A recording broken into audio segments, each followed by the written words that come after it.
Les chemins de la liberté, qu'est-ce que c'est?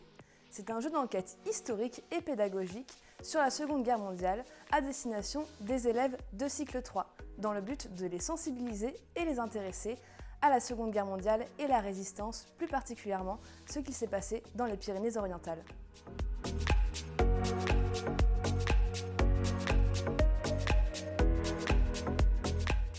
Dans un décor semi-immersif, transportable et adapté au cadre scolaire, les élèves de cycle 3 découvriront ou redécouvriront les grands et les petits récits de la Seconde Guerre mondiale dans une séance autonome qui allie jeu et pédagogie. En servant de logique, de raisonnement et d'esprit d'équipe, les élèves doivent résoudre collectivement une série d'énigmes intégrées à un scénario global qui les conduit à découvrir des faits et des dates concernant l'histoire des chemins de la liberté et de la Seconde Guerre mondiale. Ils découvriront par exemple les évasions de Pierre Dac, les actions de l'abbé Ginoux au sanatorium des Escaldes ou encore l'implication de la confiserie Vivant à Perpignan imbriquée dans un réseau de passeurs.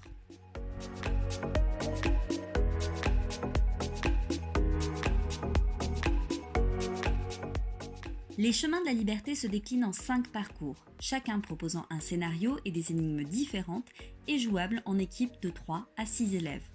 La durée de jeu pour chaque parcours est de 30 à 45 minutes. L'idéal est d'intégrer la découverte des parcours à une séquence pédagogique plus large d'une demi-journée autour de la Seconde Guerre mondiale et des chemins de la liberté.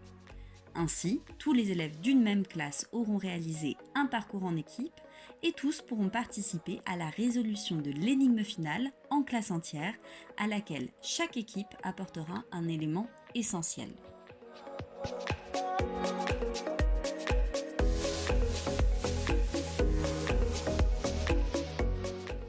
Pourquoi utiliser le jeu Les chemins de la liberté?